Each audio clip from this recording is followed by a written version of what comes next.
You both address the bouncing back from the last game. What's been the focus the last couple of days in practice, and how do you respond to what happened on Monday night?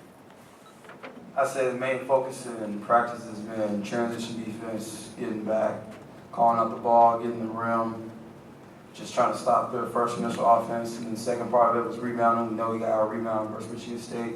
So that's the biggest thing coach has been harping on these past couple practices. Same thing? Yeah, pretty much the same thing. And on the offensive side, they've been really aiming, about making harder cuts, running the floor harder, doing everything harder and, more precise. It's something we also been focusing on. Next question. Zach?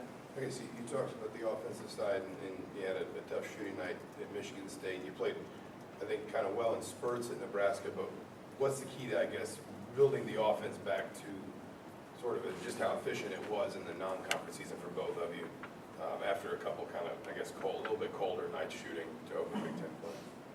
I think the main thing is to get our offense going when we're down like that is just defense. I feel like that can definitely get our offense going. That can get our edge back when we're not making shots, get our energy back. So if we just bear down and play defense, everything else will fall into place. When you guys have a loss like that, how much does it burn you? It happens, but still, from a pride standpoint, to try to see that doesn't happen again. Yeah, I mean, it always hurts to lose by 20, but, you can definitely learn from that. So the next day we got practice and we got the film, watch the game. That just gives us a little bit extra edge to try and come out, especially on our home court, and try and make a statement from last game. Yogi, what stands out about Ohio State to this point, and specifically D'Angelo Russell, their freshman? Yeah, they got a lot of great shooters. I feel like, especially Scott, he's doing well, dishing the ball, averaging 7 assists a game. So we got to take away his outlets when he drives to the lane, and they got such a high prolific scorer as D'Angelo Russell. So we just got to limit his touches, kind of make him uncomfortable a little bit, and make him play defense. How big is taking care of the ball in this game? Because the trademark, I guess, of Ohio State in the past couple of years has been that defense and how quickly they can turn it and go the other way with the turnover. I mean, how big is that, and kind of what are the keys, I guess, to handling the pressure? Yeah, I mean, since I've been here, Ohio State's always been good at getting steals and, creating points for them on the offensive end. So the biggest thing is just movement, I feel like. Even teams like Michigan State, they kind of have help defense, so Ohio State plays like that as well, and they swipe at the ball. So the biggest thing is going to be taking care of the ball, making crisp passes, making the simple pass for our team.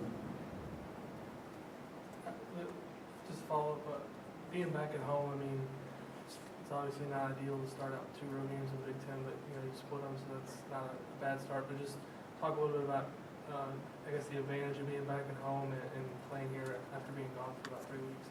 Rob, why don't you answer that one? Well, as a freshman, this is the first Big Ten home game. But, following everything that, the upperclassmen say, it should be a great atmosphere. So, we just want to go out there and play hard and, put on a good showing for the fans to come out. Rob, I guess after, a Big Ten game that went really well for you guys and then a game that didn't go so well, what do you think you learned from just kind of those extremes of playing both those games? Just the simple fact that, day in and day out, you have to come with that same, intensity and 100% effort every game, because anybody in this league can beat you. So you have to put forth the same effort every night so you never really get caught off guard. And how well do you think you guys have been doing that so far, especially you freshmen? I think, we're going to be coming along good with it. We really have no choice to, with the game coming back to back like this. So, we have to grow up and, just help to contribute to win.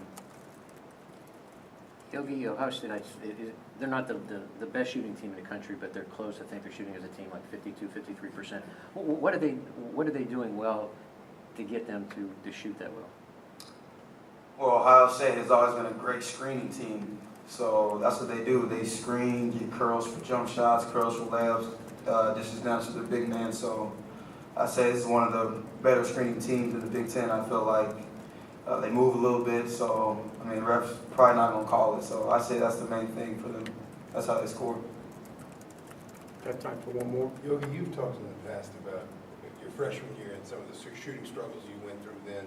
James has hit just a little bit of a rocky patch the last couple, 3 games with his shooting, I think in particular shooting from behind the arc. Do you talk to him about that? Does a player want to be talked to about that, or is it something where maybe a guy just wants to recognize that he's just got to put a few more shots up in the gym and just work on it on his own when you do hit one of those cold slumps? Yeah, I mean, what we kind of been telling him, he just got to get to the next shot. I mean, James is such a great shooter. I mean, obviously, a way better shooter than I was my freshman year. So, I mean, somebody like that, they just can't be thinking about the past shot. They got to be thinking about the current shot they're taking. So, I know James is going to bounce back really well, though. He will. Okay, thanks, guys. Thank you.